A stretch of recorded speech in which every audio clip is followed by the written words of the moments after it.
Hadhi ya michuano ya AFCON inahitaji kuwa na waamuzi bora ambao wanajidhatiti kwa sehemu moja ama nyingine, ambao kwa CV huenda wakawa wako vizuri kwa sehemu moja ama nyingine.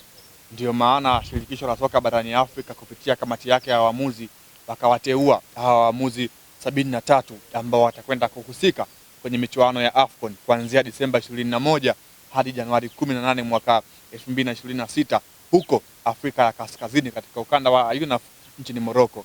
Unapozungumzia michuano ya AFCON inahitaji kwa umakini mkubwa, hasa kwenye eneo la maamuzi ya waamuzi, maana sehemu hii imekuwa ikilaumiwa sana baadhi ya ligi mbalimbali, sio tu barani Afrika, hata pia kwenye zile ligi kubwa barani Ulaya zimekuwa zikiwa na malalamiko makubwa kwenye eneo ya waamuzi. Kwa hiyo ili mradi uenjoy ladha ya mpira, ili mradi uenjoy ladha ya AFCON, lazima waamuzi wao wanafanya yale maamuzi ambayo kila mmoja anayaona kwamba ni ya haki na ya halali. Ndio maana kamati ya waamuzi wa CAF wakaamua kuselect hawa waamuzi 73 ambao binafsi yangu ni bora, waamuzi wa kati kwa maana central referee, lakini pia wale waamuzi wasaidizi assistant referees, lakini pia wale waamuzi ambao watakuwa wanatoa msaada kwenye teknolojia ya VAR. Kwa listi hii naamini AFCON itakuwa na mwendelezo mzuri, hasa katika engo ya maamuzi kutokana na waamuzi ambao wamechaguliwa.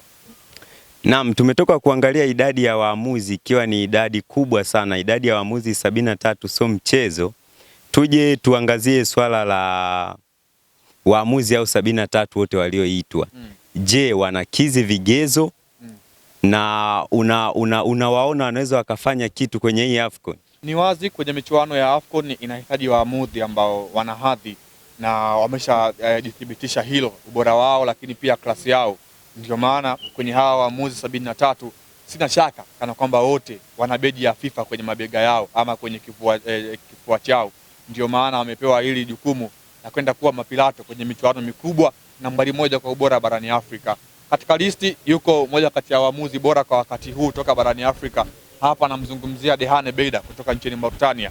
Kila mmoja anafahamu namna ambavyo amekuwa anaaminiwa na CAF na kupewa hata ile mechi ngumu za barani Afrika kwenye ligi ya mabingwa, the same pia hata kwenye michuano ya kombe la shirikisho barani Afrika. Mara kadhaa amekuwa anaonekana akifanya maamuzi ambayo watu wengi wamekuwa wakiyaita kwamba ni maamuzi magumu. Huyu mwamuzi atakumbukwa kwenye mchezo wa fainali wa msimu uliopita kombe la shirikisho barani Afrika, Simba Sports Club katika uwanja wa Amani Complex pale Zanzibar.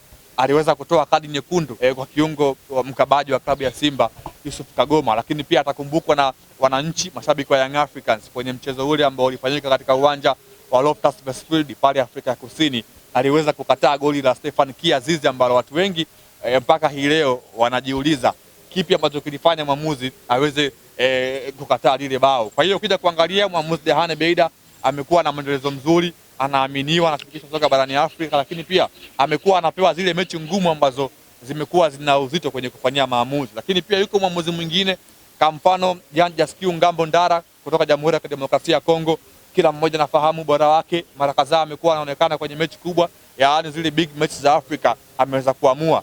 The same hata kwa mwamuzi bora wa mwaka uliopita katika shirikisho la soka barani Afrika CAF, ambaye ni Omar Abdulkadir Atan kutoka nchini Somalia. Huyu naye pia ni sehemu ya hawa waamuzi ambao watakwenda kuelekea michuano ya AFCON mwaka huu.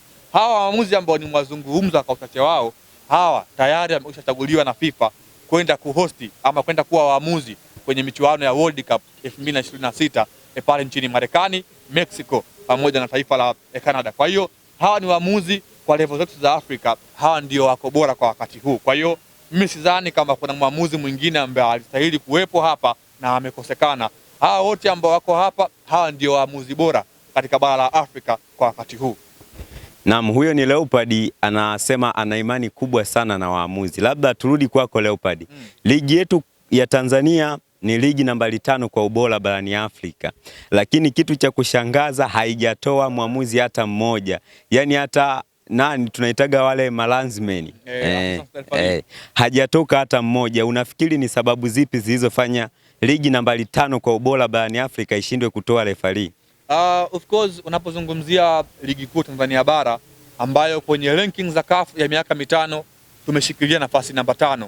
lakini kwenye shirika la IHFFS tunashika nafasi ya 4. Hili ni shirika ambalo limekuwa linatoa takwimu kila baada ya mwaka mmoja, lakini unakuja kuangalia ligi yetu, kwa maana kwamba ligi kuu ya NBC Premier League ni miongoni mwa ligi chache barani Afrika ambazo mechi zake zote za msimu huwa zinakwenda live, yani watu wanashuhudia. Of course vitu vikao vinakwenda live na Afrika inaona, ulimwengu unaona, basi kutakuwa na mapungufu yake, na ni wazi waamuzi wetu kwa sehemu moja ama nyingine wamekuwa wana maamuzi ya kibinadamu ambayo yamepelekea watu kuweza kuthibitisha kwamba kile kitu ambacho kimetokea sio cha halali. Waamuzi wa Tanzania ambao wamekuwa wanafanya vizuri kwa siku za hivi karibuni, utamzungumzia mwamuzi kutoka mkoani Manyara, hapa namzungumzia Ahmed Arajiga. Amekuwa na consistency nzuri, mara kadhaa amekuwa akionekana kwenye michuano mbalimbali ya CAF akiaminiwa, lakini pia hata zile mechi za FIFA amekuwa akiweza kuamua. The same hata kwa mtu kama vile Ramadhani Kayoko, kuna muda amekuwa akiwekwa kwenye hiyo listi. Hata pia Hersi Sasi kuna wakati alikuwa anajumuishwa. Wakina waamuzi wetu wa kike, wakina Amina Kiando miongoni mwao wako pale, lakini Tatu Morogo the same. Hata pia waamuzi wasaidizi, namzungumzia mtu kama vile Frank Komba, hapa namzungumzia Janet Balama, lakini pia hata bwana mdogo kutoka mkoani Tanga Kasim Panga, nao wamekuwa ni miongoni mwa waamuzi ambao wamekuwa mara kadhaa wakiitwa kwenye michuano mbalimbali.